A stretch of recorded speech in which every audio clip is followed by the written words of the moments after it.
Normally, when you look at the global enterprise economy, you kind of think of it like a massive, incredibly sophisticated GPS system. Right, like it's all mapped out perfectly. Exactly. You look at these multi-billion-dollar multinational companies, and you just assume they're navigating by, satellites and hard math and real-time telemetry. You assume the data is solid. Yeah, you assume the structural integrity of their revenue forecasting is just absolute. Because you expect that when a company tells Wall Street, we are going to close $2 billion this quarter, that number is built on an immovable bedrock of data. Right. But what if you looked under the hood of that global GPS system and you realized there were no satellites? Yeah, that would be terrifying. It would. Because what if, instead of algorithmic telemetry, it was actually just like a million individual people manually calling in from payphones to say, yeah, I feel like I'm on Main Street right now. Right. Just guessing. Exactly. What if the numbers holding up the entire enterprise economy are actually based on an architectural lie? An architectural lie. I mean, that is exactly what we are dealing with here. It's a foundational crack in how modern business operates. And that is exactly what we are unpacking today on this deep dive, because we got our hands on a fascinating, really highly structured dossier. It's the Venture Proof Analysis, authored by Mike Boysen. It's a huge shift in thinking. It really is. Our mission today is to explore the multi-billion-dollar failure of traditional B2B SaaS CRM forecasting. And look, whether you are a revenue operations leader sweating bullets right now, prepping for a board meeting, or you're just, insanely curious about how autonomous agentic AI frameworks are getting traditional enterprise software, you need to hear this. Absolutely. Because this manifesto reveals why companies are actively bleeding billions of dollars. And the reason: they are trusting their sales reps' feelings over hard evidence. Which is, it's a fundamental shift in how we need to think about technology, because for the last 2 decades, we've lived in a world of passive software. Right. A database just sits there waiting to be fed, But we are now moving toward autonomous agentic AI frameworks that actively go out and fetch the truth. Yeah. But to really understand the solution, we have to look at the mechanics of how this lie actually happens within the current architecture. Because it's not just a few lazy people. The system itself is broken. Yes, because I really want to be clear here. It's not like sales reps are sitting around twirling their mustaches plotting to lie to the board of directors. No, not at all. The current SaaS CRM architecture is actively incentivizing bad data. Look, the dossier points out that sales reps are losing, on average, 250 hours a year strictly to manual CRM data entry. 250 hours. Let's just pause on that for a second. That's correct. That is over 6 full work weeks per rep per year spent doing nothing but administrative data transcription. Just typing. Exactly. It is an enormous, unforgivable waste of human capital. And it directly causes average platform adoption to just, stagnate. It sits at a dismal 37%. 37%. If you bought a fleet of company cars and 63% of them just sat in the parking lot rotting, you'd be fired. You absolutely would. But with enterprise software, we just kind of accept it. And because of that friction, we get this massive blind spot. The analysis shows that 40 to 70% of actual buyer interactions never even enter the CRM. Yeah, they're completely missing. They're completely hidden in what the article calls shadow IT. Right, because the CRM is a reporting tool for management, it is not a workflow tool for the rep. The real work is happening in 22 to 27 completely disconnected systems. Oh, wow. That many. Yeah. We were talking about Slack DMs, text messages on personal cell phones, massive email chains and personal Gmail accounts, procurement portals. Right. The actual reality of the deal is happening everywhere except the official system of record. Okay, so the system is empty. The data isn't there. But the board still demands a forecast. So what happened? They make it up. Exactly. The architecture forces a specific behavior. It forces the human to interpret reality and type a summary into the CRM. Which brings us to the part of the dossier that honestly just gave me a cynical laugh. The distortion pivot. Yes, the exact moment the lie is born. It is so suspiciously specific. It paints this really vivid picture. It's usually like the Tuesday afternoon of week 11 in a financial quarter. Right before the panic sets in. Right before a massive commit call where the VP of sales is going to grill everybody. The rep sits down, looks at a completely empty CRM profile, and has to artificially assign a probability label to a multi-million-dollar deal. And we know exactly what happens in that 48-hour window before the quarter closes. The data actually shows that between 30 and 43% of total forecast variance is generated right there in that specific moment. Wow. And here's the critical part you have to understand. It is not the buyer's behavior changing. The buyer isn't suddenly 30% more likely to buy. It's comp math. Comp math. Okay, explain that for the listener, because that's huge. So reps are manipulating the deal stages in the software to hit their quota accelerators. They know that if they move a deal to, say, stage 4, it triggers a specific commission payout. Or just keeps their boss off their back for another week. Exactly. They're optimizing for their commission check, not for the truth. I mean, asking a salesperson to manually input their own forecast stages when their livelihood is on the line, that is exactly like letting a high school student grade their own final exam when their weekly allowance depends on them getting an A. That's a perfect analogy. It's not malicious, it's just terrible architecture. You are practically begging them to inflate the grade. You really are. And if we connect this to the bigger picture, the CRM database currently cannot distinguish between a rep said this happened and the buyer actually confirmed this happened. Right. To the database, those two things look identical. A text string is a text string. And because of that structural flaw, the enterprise market is paying a massive penalty. The venture-proof analysis calculates this as a $1 million plus rep narrative tax annually. $1 million.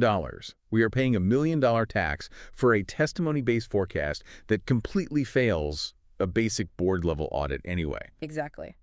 So as pragmatists, we have to ask, how has the tech industry tried to fix this? Because the instinct of every executive is always, well, let's just buy another software tool to fix the first software tool. Right. And logically, if the core issue is that reps hate entering data, my immediate thought is, why don't we just automate the data entry? Right. Hasn't the tech industry tried to build AI that just reads their emails for them? Yeah. I think the dossier calls this sustaining innovation, or pathway B. Yes, pathway B. And look, it is a trap. But to understand why it's a trap, you have to look at the staggering inefficiency of the current human-in-the-loop model. Okay. The analysis breaks down the math. A manual forecast execution, meaning all the human reviewers, the managers checking the reps, the operations team reconciling the spreadsheets, that costs $5,000.01 per run. Okay. But the theoretical physics floor of a purely automated run is just $504.86. Wait, that is a 10-to-1 ratio. So obviously companies look at that and say, let's automate it. They buy these AI conversation intelligence overlays, tools like Gong or Clary. Yep. They sit these AI tools right on top of the broken SaaS CRM to try and transcribe the reps' Zoom calls, read their emails, and basically guess the forecast. And that is exactly where they fall into the Jevons trap. Okay, I have to push back here. I am genuinely struggling to understand why this is a bad thing. It seems counterintuitive, I know. Right, because if we make the forecasting process cheaper and faster with these AI overlays, if we close that $5,000 to $500 gap, shouldn't we be saving millions of dollars? The dossier mentions this Jevons elasticity factor sitting at an elastic 1.38. Break that down for me. Why is a high elasticity factor a bad thing when we're talking about efficiency?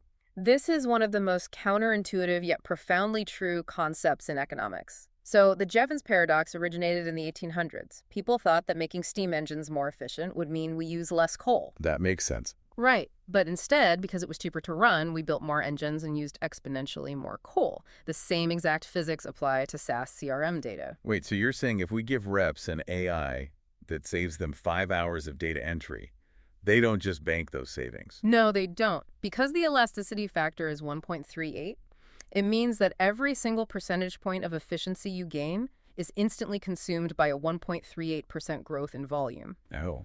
If you make it faster for a rep to log a deal, they don't submit the same number of high-quality deals. They spam the system. They submit more deals, many of which are low quality or completely fake. Oh, wow. So the AI overlay just enables them to create garbage faster. Precisely. They create more anomalies, and all you've done is shift the bottleneck. Now, instead of your low-level reps spending time typing, your highly paid senior revenue reviewers are drowning in a massive queue of AI-flagged exceptions. Because someone still has to check it? Exactly. The system flags 500 deals that look suspicious, and a human manager still has to sit there and verify them. The savings migrate up the org chart. They don't accumulate. You fundamentally cannot close that 10-to-1 cost ratio if humans remain anywhere in the verification loop. Okay, that is fascinating. So Pathway B, just slapping an AI copilot on a broken testimony-based foundation, is literally a trap. It just makes the lie operate at a higher velocity. Yes. Which means we need a total structural teardown. Yeah. We have to move from the failed tools of the past to the mechanical solution of the future. The pathway C inversion. Yes, the dossier calls this the pathway C inversion, and for everyone listening, you need to hear the dollar amount attached to this paradigm shift. The total strategic value of fixing this globally is a staggering $153 billion. It's an astronomical figure. It's the kind of money that reshapes entire industries. And the mechanism to unlock that $153 billion is what the analysis refers to as an evidence-locked forecasting substrate. Right. We're talking about lattice provenance. It is a complete inversion of how a database functions. This is the visionary part that I absolutely love, because it solves the student grading their own exam problem with brute force architecture. It physically disables the commit button in the CRM. It just grays it out. Yes, it physically locks the interface. You literally cannot drag a deal into the commit column until a verified cryptographic buyer-side artifact is attached to the file. You need proof. Right. We are talking about a real email reply from the client, a contract redline in a shared document, or a log showing the buyer actually logged into the procurement portal. It enforces evidence over opinion. It demands reality. Yeah. And it solves the shadow IT problem we talked about earlier. Because remember, those artifacts are buried in 27 different disconnected systems. Yeah, the personal Gmails and Slacks. Exactly. Instead of a revenue operations team spending weeks manually trying to integrate all those tools, this new framework uses an autonomous signal discovery engine. Right, but how does that actually work without an army of engineers? Well, the AI agent passively crawls the enterprise APIs. It looks at network traffic, OAuth grants, and communication protocols, and it maps 80% of those hidden systems within 48 hours. That's incredible. It goes into the shadows and pulls the evidence into the light automatically. Okay, but let me play the skeptic for a second. Let's say I'm that panic sales rep on Tuesday of week 11. My commission check is on the line, my mortgage is due, and I need that commit button to unlock right now. Okay. What's stopping me from just sending a fake calendar invite? Or spoofing an email from my personal Gmail account, making it look like the buyer replied, just to trick the AI agent? If it's just looking for a file, I can fake a file. It's a critical vulnerability, and it's exactly what you should be asking. But this is where the architecture moves from just being smart to being bulletproof. The agent relies on a multi-factor interaction biometrics layer. Hold up. Multi-factor interaction biometrics. Yeah. Mouse movements. Biometrics. Explain how that works without sounding like terrifying spyware. How does it know I'm faking it? It's not tracking the person per se. It's measuring the physics of the interaction. Let's take your spoofed email example. If a bot or a script opens an email, it's instantaneous. It scans the text in a millisecond. The AI measures what we call read-time entropy. Read-time entropy. I love that term. What does that actually look like? A human reads differently. They scroll, they pause on certain words, their mouse hovers over a link before they click it. It's messy. Yeah, that makes sense. It's unpredictable. That messiness is entropy. The AI is literally looking for the messy, unpredictable fingerprints of human attention. It measures the scroll speed, it measures the mouse movement signatures, and it cross-references IP validation across 3 completely independent signal types. Oh, wow. So it mathematically proves that a human being outside of your corporate network actually engaged with the material. Exactly. It ensures the artifact was generated by authentic human intent on the buyer's side. The AI agent becomes a completely impartial, ungameable auditor. That's wild. It takes all the political tension right out of the boardroom because as a rep, you aren't arguing with your boss about your deal stage anymore. You are simply waiting for the buyer's biometric signature to unlock the math. You either have the evidence or you don't. So if we follow this thread to its logical conclusion, what does this mean for how executives actually measure success? Because if we've completely rebuilt the architecture to run on evidence instead of feelings, we clearly can't keep using the same old vanity metrics. We absolutely can't. The era of measuring forecast accuracy as a primary KPI is dead. Dead. Just entirely useless. Think about it. Accuracy based on a manipulated input is just a polished lie. If your reps are faking the data to match the outcome, congratulating yourself on a 95% forecast accuracy is just celebrating how well your team lied to you. Right. Which brings us to the new North Star metric that the venture-proof analysis introduces, the FSCIR. Okay, wait, FSCIR, stop right there. That is a massive acronym. Break that down for me and for the listener. FSCIR stands for Forecast, Signal Capture, and Integrity Rate. Okay. Think of it simply as a proof score. Instead of asking what a rep thinks will close, you measure how much proof you have that it will actually close. The math behind it is really beautiful. The dossier shows that every 10-point lift in your FSCIR maps directly to roughly 10 points of forecast variance reduction. It's a direct mechanical lever. It is. And if we connect this to the bigger picture, it forces executives to shift their entire worldview. They have to manage based on what we call provenance coverage. Right. The board shouldn't be asking the VP of sales, what is our forecast accuracy? They must now ask, what percentage of our committed dollars are actually backed by verifiable buyer artifacts versus unverified rep remainder? Unverified rep remain. How? Ouch! That is a very polite corporate way of saying stuff we just made up. It really is. And what's wild is how this completely changes the compensation model for the reps, too. The dossier outlines this comp-decoupled milestone engine, meaning reps no longer get paid for dragging a subjective deal stage from left to right in their SaaS dashboard. They get paid purely on buyer-verified milestones. Which completely removes the incentive to lie. If you don't get paid until the AI cryptographically verifies the buyer's signature, there is zero benefit to gaming the system. It's like moving from the honor system to a blockchain ledger for sales. Yeah. You are structurally forcing honesty to be the highest earning strategy for a rep. That blockchain analogy is spot on. This is a fundamental transition for anyone working in the enterprise space today. You are watching the extinction of the system of record. Yeah. For 20 years, a system of record just passively held whatever humans typed into it, right or wrong. And now, you are witnessing the birth of the system of evidence, which actively demands cryptographic proof before it allows a business to recognize revenue. Okay, let's take a breath and recap this journey, because this deep dive covered a massive amount of ground today. We started by looking at the GPS system with no satellites, the $153 billion architectural lie of reported data that is bleeding the enterprise dry. Right. We unpacked the 250 hours wasted on data entry and how the SaaS CRM actively encourages the distortion pivot. And then we looked at why slapping an AI copilot onto that broken data just creates faster bottlenecks. Yeah, that vicious Jevons trap where efficiency just leads to a higher volume of garbage. Exactly. And finally, we explored the ultimate solution, the pathway C inversion, how an evidence-locked, agentic forecasting substrate uses biometrics and read-time entropy to take human bias out of the forecast entirely. The shift from testimony to evidence, it's profound. It changes what it means to be a revenue leader. It really does. It changes everything. It does. And it leaves me with this one final thought for you to mull over as you go about your day.